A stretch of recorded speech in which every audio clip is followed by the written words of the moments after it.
எல்லாருமே இந்த ஒரு தப்ப தான் பண்ணிட்டு இருக்காங்க. நானுமே இந்த ஒரு தப்ப பண்ணியிருக்கேன். நீங்க ஒரு ஃப்ரீலான்ஸ் வீடியோ எடிட்டரா இருந்தாலும் சரி, இல்ல ஃப்ரீலான்சிங்ல நீங்க என்ன சர்வீஸ் குடுத்தாலும் ஓகே. ஒரு கிளையன்ட் எடுத்து நீங்க வொர்க் பண்றீங்கன்னா, உங்களுக்கு நல்ல ஒரு நாலேட்ஜ் இல்லாம நீங்க ஒரு ஆஃப் பேக்டா இருக்கீங்க அப்டின்னா, கிளையன்ட் என்ன மணி குடுக்குறாங்களோ, அத வாங்கிட்டு தான் நீங்க வொர்க் பண்ற மாரி இருக்கும். அதுவே நீங்க உங்கள அப்கிரேட் பண்ணி நீங்க கொஞ்சம் ஹை லெவலான ஸ்கில் வச்சிருக்கீங்கன்னா, நீங்க சொல்றது தான் கிளையன்ட் பே பண்ணுவாங்க. நான் என்னோட கரியர் ஸ்டார்ட் பண்ணப்ப எனக்கு கிளையன்ட்ஸ் எப்படியாவது கிடைக்கணும்னு சொல்லி, அவங்க சொல்ற ரேட்டுக்கு தான் நான் வொர்க் பண்ணிட்டு இருந்தேன். அப்ப தான் நான் ஒண்ணு ரியலைஸ் பண்ணேன். நம்ம 10 மினிட்ஸ் வீடியோக்கு ₹1000 சார்ஜ் பண்ணிட்டு இருக்கோம். ஒருத்தங்க 10 மினிட்ஸ் வீடியோக்கு 5K, 3Kன்னு சொல்லி அதிகமா மணி சார்ஜ் பண்றப்போ, ஏன் நம்மளால சார்ஜ் பண்ண முடியாதா? நம்மகிட்ட என்ன இல்லன்னு பார்த்தேன். என்கிட்ட ப்ராப்பரான ஒரு ஸ்கில் இல்ல. நான் அப்ப அந்த கிளையன்ட் கிட்ட சொன்னேன். எனக்கு கொஞ்சம் டைம் குடுங்க. நான் இன்னும் என்ன அப்கிரேட் பண்ணிட்டு உங்களுக்கு வந்து நான் எடிட் பண்ணி குடுக்குறேன்னு சொன்னேன். அப்ப அவங்க சொன்னாங்க, "சரி ஓகேங்க. நீங்க போயிட்டு வாங்கன்னு" சொன்னாங்க. நான் ஒரு 3 மாசம், 4 மாசம் டைம் எடுத்துக்கிட்டு, இப்ப இருக்கிற இன்னும் நான் என்ன அப்கிரேட் பண்ணிட்டு அவங்க கிட்ட போய் நான் சொன்னேன். இந்த 10 மினிட்ஸ் வீடியோக்கு எனக்கு 3000 ஆகும் அப்படின்னு. சோ அவங்க என்னோட அவுட்புட்லாம் பார்த்தாங்க. அவங்களுக்குமே ஓகே. அவங்க மணி குடுக்குறதுக்கு ரெடியா இருந்தாங்க. பட் அவங்களுக்கு ப்ராப்பரான எடிட்டர் கிடைக்கலன்றது எனக்கு அப்ப தான் தெரிஞ்சுச்சு. சோ இதுலருந்து நான் உங்களுக்கு என்ன சொல்ல வருவேன் அப்டின்னா,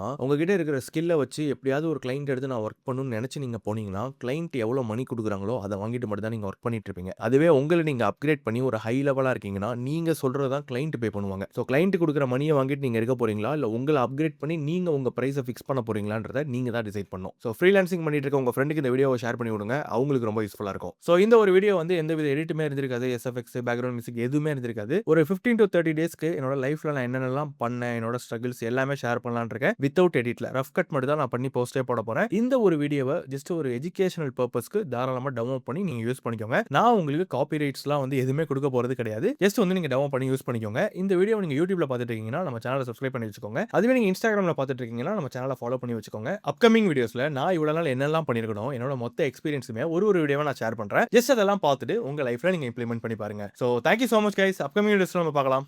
பை.